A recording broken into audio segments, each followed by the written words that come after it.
Santorini was supposed to be the dream, the whitewashed walls, the infinite blue of the Aegean, the sunsets over Oya that have appeared on 10 million Instagram posts, and every luxury travel magazine published in the last 3 decades.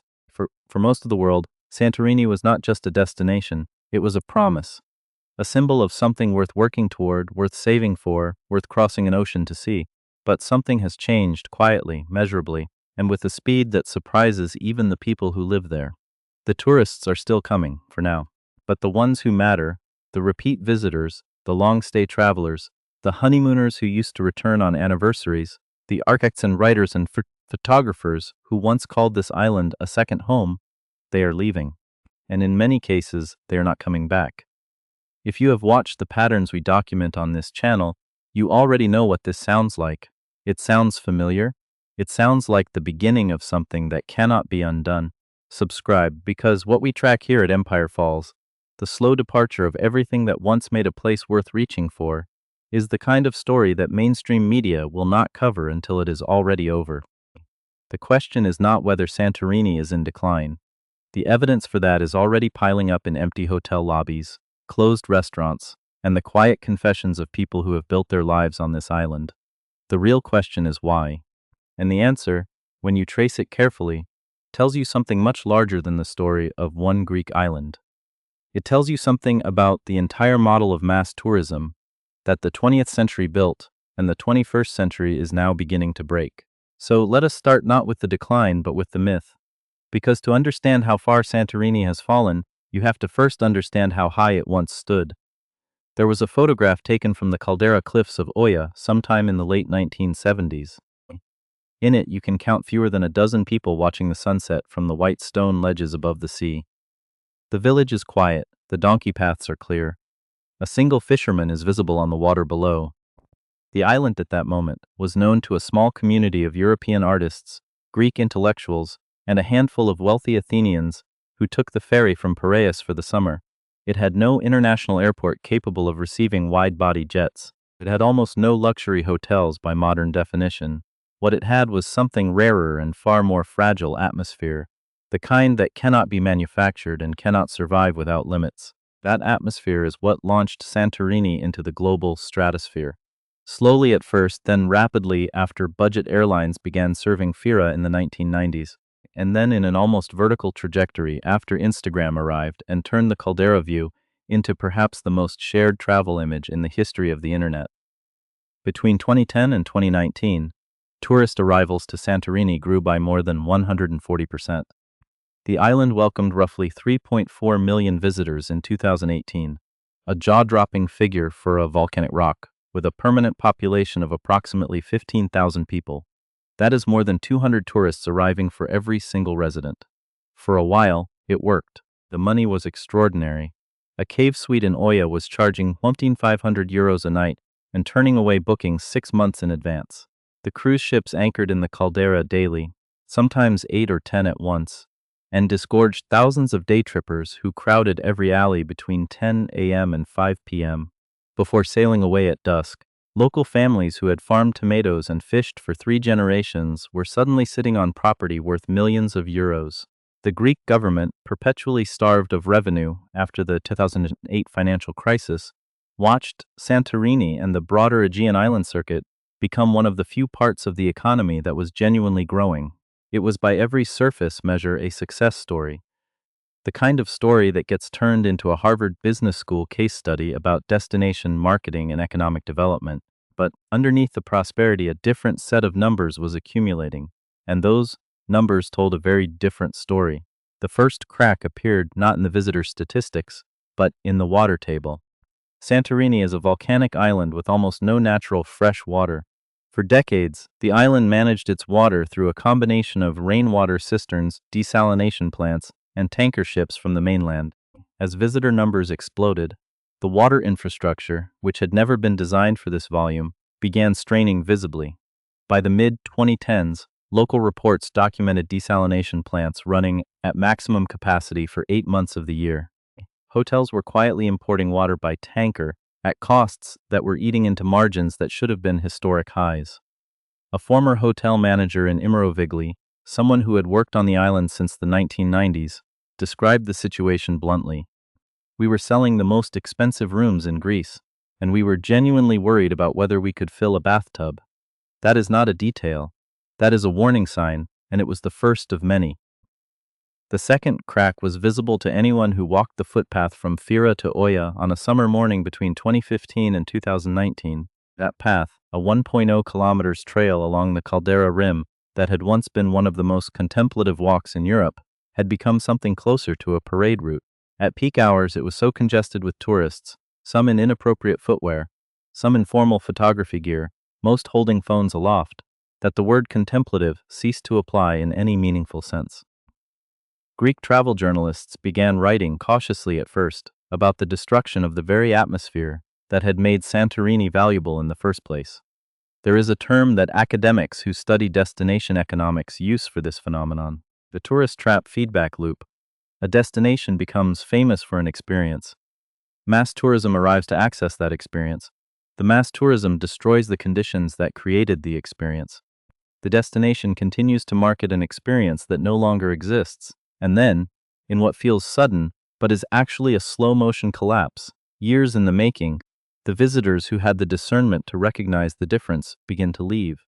Santorini entered that loop sometime around 2016. It is now well past the point of return. The numbers from the most recent seasons are striking in ways that local tourism officials have been reluctant to discuss in public. The island still receives millions of visitors. On that headline figure, everything appears stable. But the composition of those visitors has shifted in ways that are economically devastating. The long-stay traveler, the guest who books a cave suite for 5 to 7 nights, eats at elevated local restaurants, hires a private guide, and spends 10 to 15,000 euros per couple, has been largely replaced by the short-stay visitor 2 nights, sometimes 1. The cruise ship day tripper who arrives at 9 and departs by 4, who spends the intervening hours photographing the blue domes and buying 700 gyros and magnetic refrigerator decorations. These visitors generate noise, congestion, and garbage. What they do not generate in any meaningful proportion is revenue that sustains the kind of infrastructure that made Santorini worth visiting in the first place. A boutique hotel owner in Pyrgos, one of the island's caldera villages that sits slightly away from the most photographed zone, described the shift in terms that were stark. We used to compete on quality. Now we compete on TripAdvisor stars against places that have 50 rooms and turn them over every 24 hours. Our guests are traveling for longer, but choosing shorter stays here and distributing the rest of their trip to Paros, to Naxos, to Crete. They tell us the same thing, almost word for word. Santorini is too crowded. It used to be romantic. Now it feels like a theme park. That phrase, feels like a theme park, has appeared in review after review, travel article after travel article, Reddit thread after Reddit thread, with a frequency that should alarm anyone who has staked their livelihood on the island's continued allure. And here is the thing about theme parks. Once a place earns that reputation, it takes a generation to lose it, sometimes longer. But the congestion problem, as severe as it is not even the deepest issue. The deepest issue is one that Greece's tourism industry has been structurally incapable of addressing, and it has to do with where the money actually goes. Santorini, for all its spectacular revenue numbers, suffers from one of the most severe cases of tourism revenue leakage in the European Mediterranean. A significant portion of the money that visitors spend on the island does not stay on the island. The large hotel brands that dominate the luxury tier are increasingly owned by international investment groups based in Luxembourg, the United Kingdom, and the United States. The booking platforms that capture the initial transaction, Booking.com, Airbnb, Expedia, extract a commission that routes through Dublin or Amsterdam before any euro touches a Greek bank account. The wine and food that high-end restaurants serve is increasingly imported to meet the demands of guests who want international menus alongside local ones. What remains in the local economy is a fraction of the headline number, distributed mostly to workers in the lower wage tiers of hospitality, construction, and transport. An economist at the University of the Aegean published a study in 2022 estimating that for every 100 euros spent by an international tourist in Santorini, fewer than 32 euros remained in the local productive economy after platform fees. Imported goods and external ownership were accounted for. 32 euros. On an island that markets itself as Greece's most premium destination, that number explains something that otherwise seems paradoxical. How an island receiving 3.4 million visitors a year and billions in gross tourist spending has a permanent population that has barely grown, a public infrastructure that is visibly straining, roads that have not been meaningfully upgraded in a decade, and a local workforce that is increasingly seasonal, increasingly imported from Eastern Europe and Southeast Asia, and increasingly unable to afford the rents that the very tourism boom they service has inflated to mainland city levels. This is not a story unique to Santorini. This is the story of every destination that commodified itself before it understood the difference between tourists and guests. But Santorini is the place where it becomes most visible, most concentrated, and most instructive. The island is, in a sense, the perfect case study, the most photographed destination in Greece, the most expensive, the most dependent on its image, and now, quietly and with growing speed, the most vulnerable. What we have covered here, the infrastructure failing under impossible weight, the long-stay traveler replaced by the mass-market overnight visitor, the revenue leakage that hollows out the local economy, the atmosphere that made the island legendary quietly suffocating under the volume of people who came to find it, these are not isolated symptoms. They are the early chapters of a pattern this channel has traced across cities from Monaco to Milan to Hong Kong. I have assembled the full framework, the forces behind what you are watching, the disciplined analysis of where these patterns lead, the geography of destinations that will define the next decade in a guide called When Everything Falls. You will find the link in the description, and you can also scan the code on screen right now. But stay here, because what comes next is the piece of this story that explains not just why tourists are leaving Santorini, but why the Greek government may be quietly relieved that they are. But the statistical leakage and the visible strain on the water table only tell the first half of the story. To understand why the foundation is crumbling so rapidly, one must look past the aggregate economic indicators and look at the micro-level realities that are altering the physical fabric of the island itself. When an economic engine begins to consume its own host environment, the damage manifests first in the small, unmonitored spaces before it registers on an official balance sheet. Consider the northern ridge of the caldera, specifically the stretch between Ferrostefani and Imrovigli. If you walked this path at dusk 20 years ago, the dominant sound was the low hum of the Meltemi wind across volcanic stone. Today that silence has been replaced by the rhythmic mechanical drone of thousands of air conditioning units and pool filtration systems working in unison. The island's geography has been fundamentally carved up to meet the expectations of an international luxury standard that treats natural resource limitations as an administrative inconvenience. The physical toll of this transformation is most visible in the structural degradation of the caldera cliffs themselves. Santorini's famous cave houses, or yopakafa, were originally dug into the soft volcanic pumice by local sailors and farmers because the material offered natural insulation against both winter cold and summer heat. They were small, self-contained, and built with structural humility. Over the last decade, international design firms and speculative developers have hollowed out these fragile cliffs to install multi-level infinity pools, private hot tubs, and heavy concrete retaining walls designed to maximize square footage. The weight distribution on the cliffs has been completely upended. Geologists monitoring the western face of the island have quietly noted an increase in microtremors and minor rockfalls along the main footpaths, directly beneath zones where hotel density has increased by more than 80% since 2012. The soft volcanic rock was never structurally rated to hold millions of gallons of constantly circulating water suspended over a 1,000-foot drop. In winter, when the hotels sit empty, the dampness from thousands of unemptied, poorly sealed plunge pools seeps into the porous stone, accelerating internal erosion that remains entirely hidden from the summer crowds. This environmental friction is creating an entirely different kind of displacement in the island's interior.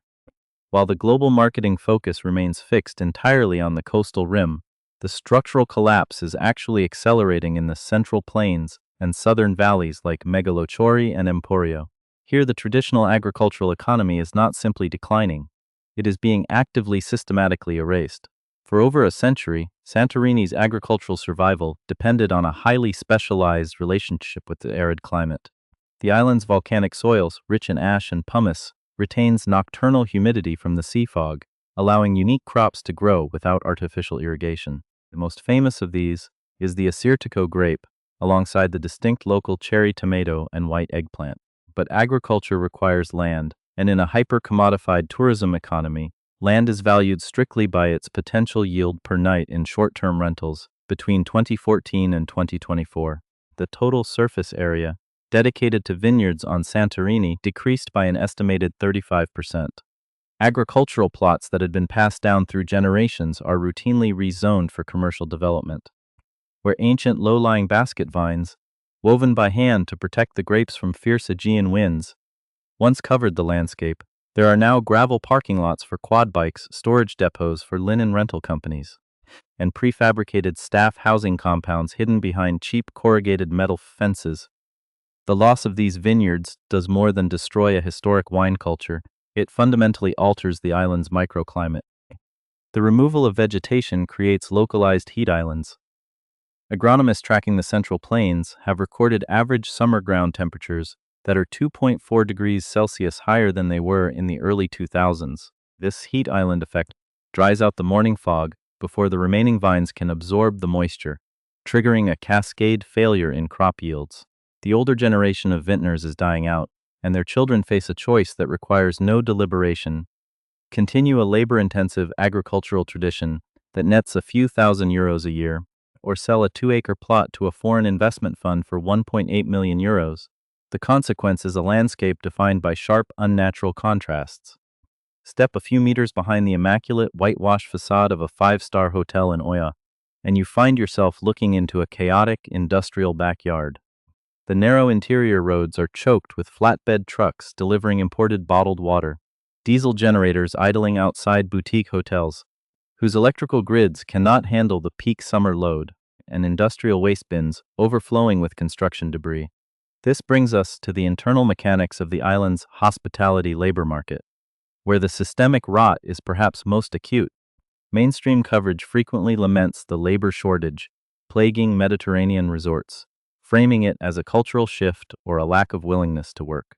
The data suggests an entirely different cause: the complete destruction of the local housing market by the very industry that requires the labor. In 2015, a standard hospitality worker, a barista, a cleaner, or a luggage porter, could find a modest apartment in the interior villages of Messeria or Vathanas for roughly 25% of their monthly wage.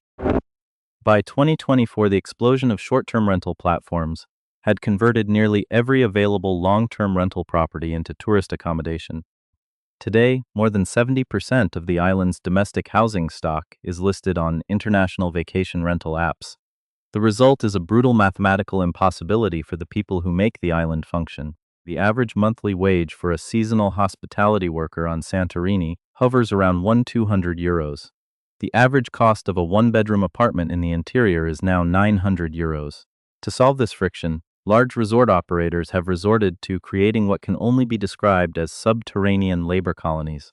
Workers are frequently housed 4 to 6 to a room in windowless basements, converted shipping containers, or abandoned storage facilities located miles away from the caldera view. Off the record, municipal inspectors admit that the living conditions for seasonal staff on the island are among the worst in southern Europe. A public health official who spoke on the condition of anonymity noted that during July and August, emergency medical facilities are overwhelmed not just by dehydrated tourists, but by exhausted workers suffering from heat exhaustion, chronic sleep deprivation, and respiratory infections exacerbated by overcrowded, poorly ventilated staff quarters. Because of this structural hostility, the traditional workforce is evaporating. The mainland Greeks, who once viewed a summer season in Santorini as a highly lucrative rite of passage, are refusing to return.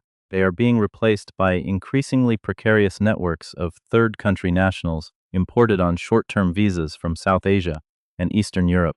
These workers, unfamiliar with the island's culture and often working under highly restrictive contracts, have little stake in the community.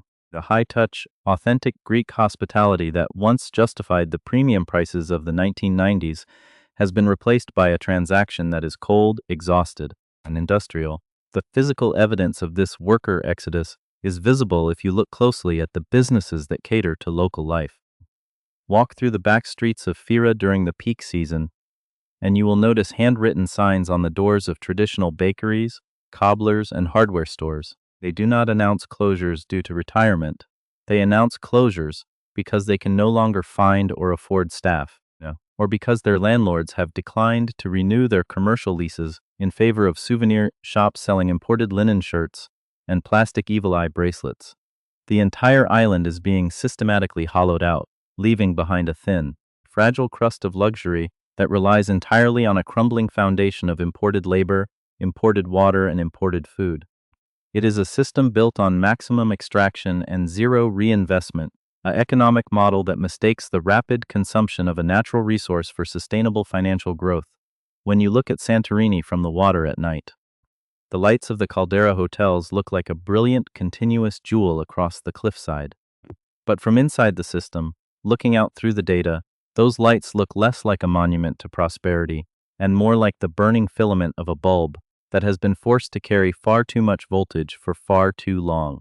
The model is reaching its absolute physical and structural limit, and the cracks are widening with every cruise ship that drops its anchor into the volcanic bay. Yet the most surprising layer of this collapse is still hidden beneath the surface of Athens' political calculations. Behind these statistics are real lives being reshaped by the relentless mechanics of a system that no longer recognizes them as inhabitants, but rather as friction in a logistical pipeline. The structural transformation of Santorini is not merely an architectural or environmental crisis. It is an intimate, quiet erasure of community.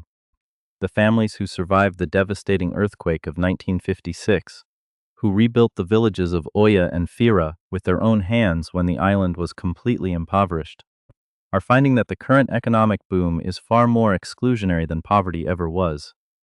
To understand the human dimension of this shift, one must visit the village of Akrotiri, located on the far southern tip of the Crescent Island. Historically, Akrotiri was insulated from the intense commercial pressures of the northern caldera.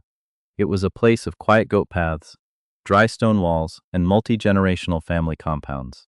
Today it has become a frontline in the island's housing warfare. The mechanism of displacement here is silent, legal, and absolute. It begins with the death of an older relative. Under Greek inheritance law, property is often divided equally among multiple siblings. In the past, this meant a family home was preserved, or perhaps a small portion was rented to a neighbor. In the current market, the tax burdens associated with inheriting prime real estate, combined with the astronomical offers from mainland or foreign shell companies, make preservation impossible. A modest 3-room stone house in Akrotiri, requiring complete renovation, routinely sells for figures that would take a local municipal worker 3 lifetimes to earn. Once the property changes hands, the transformation is rapid. The local family moves to the mainland, usually to the crowded, cheaper suburbs of Athens or Thessaloniki, while the house is gutted. Within months, it re-emerges on digital reservation platforms as a heritage eco-villa, complete with a plunge pool that drains the neighborhood's low-pressure waterline. The neighborhood loses a family, a set of keys, and a century of accumulated memory. In return, it gains an endless rotation of anonymous guests who stay for 48 hours, leave their garbage outside the door, depart without ever interacting with a single permanent resident. The sensory landscape of this loss is defined by a distinct type of quiet. It is not the peaceful silence of the old Mediterranean, but the sterile, hollow quiet of an unpeopled stage.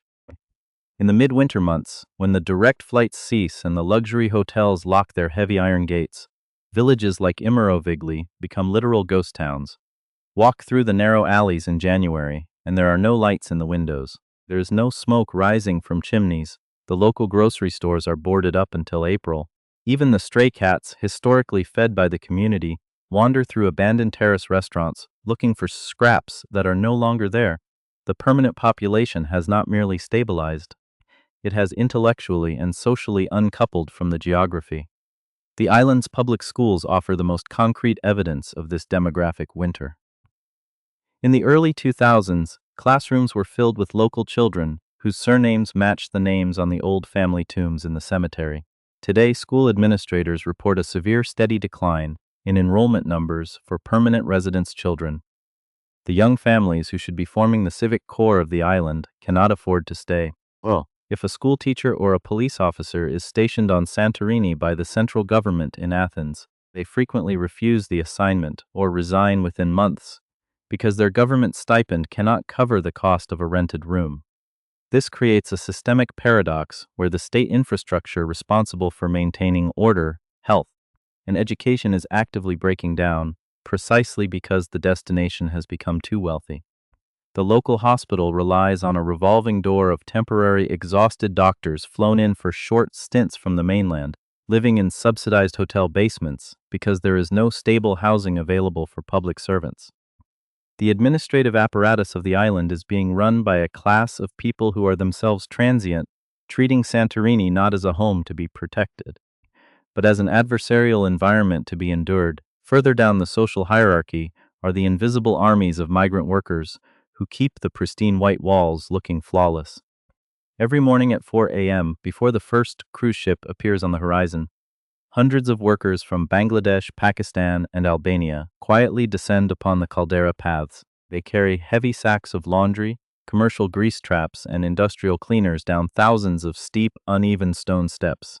They are the human infrastructure that allows a luxury resort to promise a seamless, effortless paradise.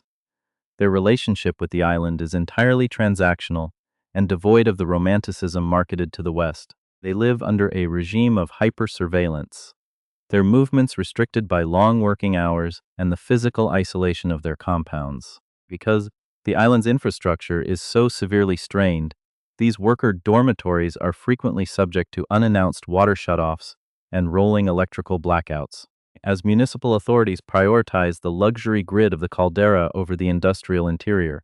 The contrast is stark. A tourist lounges in a heated pool overlooking the volcanic crater, entirely unaware that the water in that pool was delivered by a truck driven by an underpaid migrant who has not had running water in his own quarters for 3 days. The final systemic turn in this trajectory is the realization that this model of extraction has no internal self-correcting mechanism.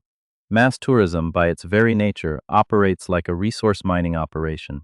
It moves into a pristine, culturally distinct landscape, extracts the intangible asset of atmosphere, converts it into immediate financial liquidity, and leaves behind an unviable environment. The tragic irony of Santorini is that the very image that made it globally irresistible, the isolated, pristine, vertical village hanging over a silent sea, is precisely what the machinery of global capital has made impossible to experience. The island has been transformed into a physical manifestation of a digital image, a three-dimensional billboard designed for a consumer who views travel as a form of personal branding. The visitors do not come to discover Santorini. They come to verify that they were there. And once that verification is captured on a smartphone screen, the destination has fulfilled its utility. The relationship is exhausted in a single afternoon. This is the ultimate destination of the 20th century tourism model, when left unchecked by ecological or social limits. It creates places that are intensely profitable on paper but entirely unlivable in reality. Santorini is simply the advanced prototype, the warning sign for every other historic landscape currently rushing to commodify its heritage for the global market.